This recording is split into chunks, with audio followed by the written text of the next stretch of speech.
지난 시간에는 수사 단계에서 혐의가 없다 혹은 법원에서 죄가 없다 무죄다 라고 판단이 내려졌을 때 어떻게 대응해야 될지 이 부분에 관해서 설명을 드렸습니다.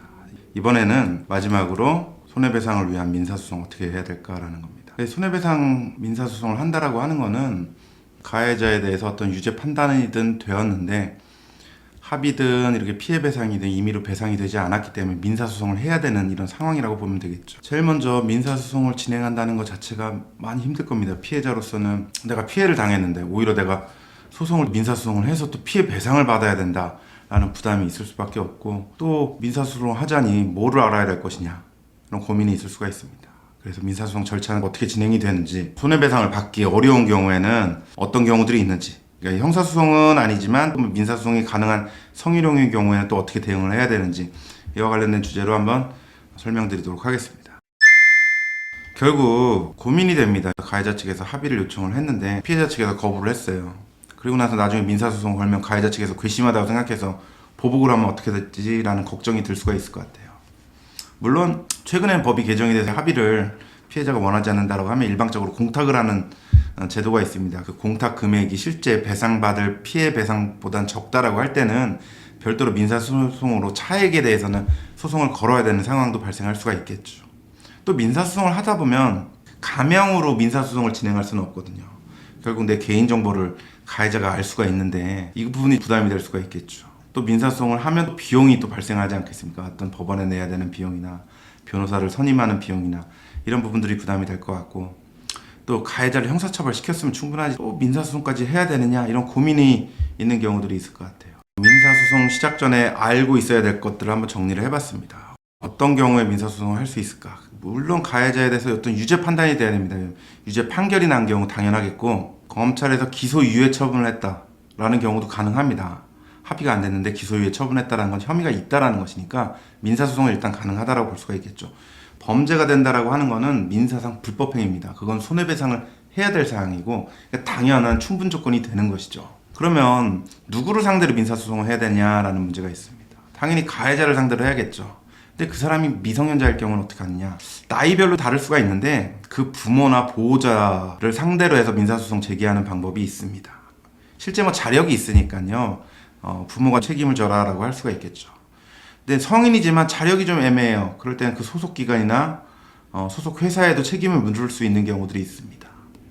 이런 판례가 있어요. 택시기사가 택시 주행 중에 손님을 어떤 성범죄를 저질렀습니다. 그랬을 때 그 소속 회사를 상대로 해서 사용자 책임으로 불법행위 책임을 물어서 손해배상이 인정된 사례가 있습니다. 그러니까 왜냐하면 택시 운행 중에 발생한 것이고 어느 정도 사용자도 책임이 있다라고 판단이 된 거겠죠. 그리고 세 번째는 언제까지 민사소송을 걸 수 있을까 합니까? 근데 이거는 불법행위이기 때문에 기본적으로 불법행위 있은 날로부터 10년간 소송을 할 수 있지만 안 날로부터 3년 이내에 소송을 제기를 해야 됩니다. 피해를 당했다라고 하는 건 불법행위 발생한 사실까지 알고 있는 거기 때문에 3년이라고 생각하는 게 가장 정확합니다. 근데 수사도 오래 걸리고 재판도 1심, 2심, 3심 다 끝난 다음에 하게 되면 이게 3년이 지나버릴 수도 있는 경우가 생깁니다. 이게 참 어렵죠. 그래서 3년이라는 숫자를 생각을 하고 가급적 3년 내에 민사소송을 걸어라라고 말씀을 드립니다. 근데 다만 예외는 있어요.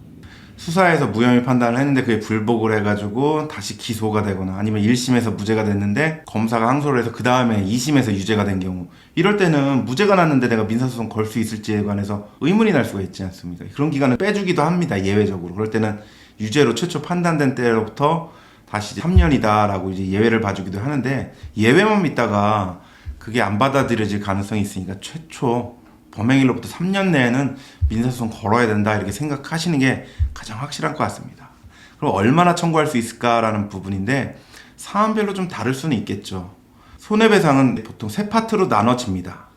적극적 손해라고 하는 건 내가 직접 피해를 당해서 발생한 손해를 말합니다. 그래서 치료비나 이런 것들이 말씀을 드릴 수가 있고, 소극적 손해라고 하는 거는 내가 다쳐가지고 회사 일을 못했다, 입원하는 기간, 혹은 내가 장애가 발생을 해서 더 이상 돈을 벌 수 없게 됐다, 혹은 일정 비율만큼 장애율만큼 돈을 벌 수 없게 됐다, 그러면 그 차액만큼 청구를 하는 게 소극적 손해입니다.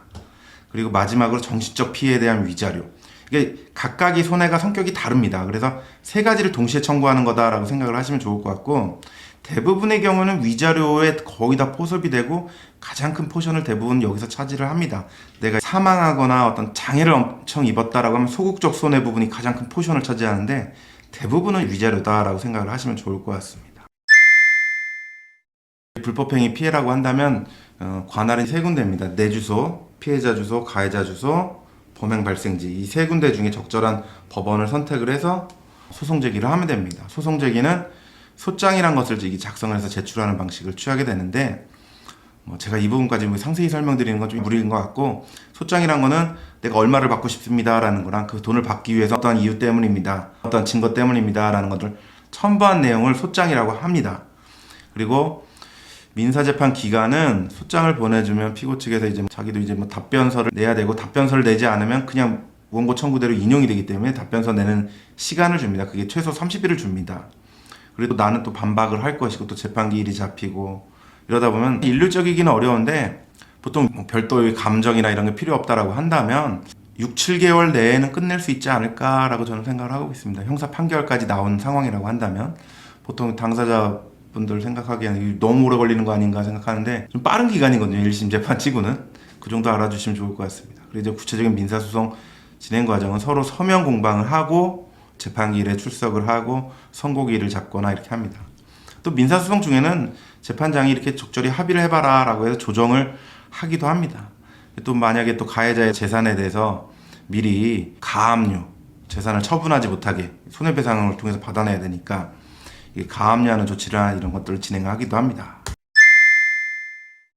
손해배상을 받기가 어려운 경우 또 굉장히 또 있습니다. 여러 가지 요건 때문에 손해배상 3년이 지나버렸거나 이래서 안타깝게도 청구를 하지 못하는 경우들이 있고, 결국 변호사 도움을 좀 많이 받아야 되는데 민사소송 결국 당사자가 자기 이름으로 소송을 해야 되는 부분이기 때문에 피해자 지원 제도도 있습니다. 법률구조공단이나 여러 가지 지원 제도가 있으니까 이 부분도 참고를 해보시고, 최근에는 민사소송의 경우에도 피해자의 인적사항, 이게 범죄 피해로 인하면 손해배상 청구다라고 하면 피해자의 인적사항, 주민번호나 주소나 이런 것들을 가린 채로 송달을 해서 가해자가 그 부분까지는 상세하게 알 수 없게 이렇게 진행을 해주는 배려도 있는 것 같습니다. 그러니까 무작정 부담된다는 이유로 안 하는 건 좀 아닌 것 같아요. 형사 책임은 형사 책임이고 피해 배상은 또 별도의 책임인 건데 그걸 면해주는 측면이 있기 때문에 그것도 좀 부당한 것 같습니다.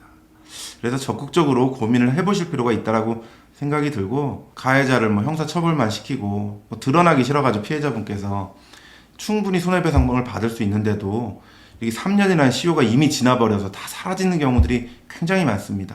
이 부분 참 안타까운 것 같아요. 그래서 놓치지 않으셨으면 좋겠다라는 차원으로 책에서도 이렇게 상세히 적었고 본 영상으로도 소개시켜 드리는 겁니다.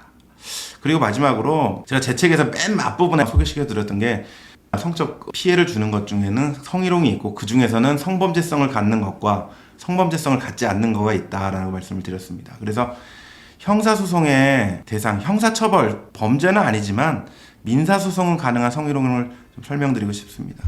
그러니까 성적인 가해라고 볼 수 있겠죠. 범죄성을 갖지 않는다라고 보려면 접촉은 없고 발언으로, 말로 어떤 성희롱을 하는 경우들이라고 볼 수 있는데, 가장 대표적으로 문제가 됐던 것이 서울대학교 우조교 사건이라는 게 있습니다. 이게 아마 80년대, 90년대에 이게 있었던 사건인데, 대한민국에 처음으로 성희롱이라는 말을 도입을 하게 된 계기가 됐던 사건이 있습니다. 이게 과연 직장 내에서, 대학원이니까 교수 사회에서 조교였으니까 직장 내에서 서로 친해지거나 하는 이런 의도로 어떤 성희롱적인 발언을 한 것을 가지고 이게 범죄라고 볼 수 있겠느냐라는 많은 논란이 있었던 사건인데, 결국은 이 사건으로 인해서 성희롱이 우리나라에서 인정이 됐고 법제화도 됐습니다. 남녀고용평등법인이 이런 식으로 해서 도입이 되게 된 계기가 있었습니다.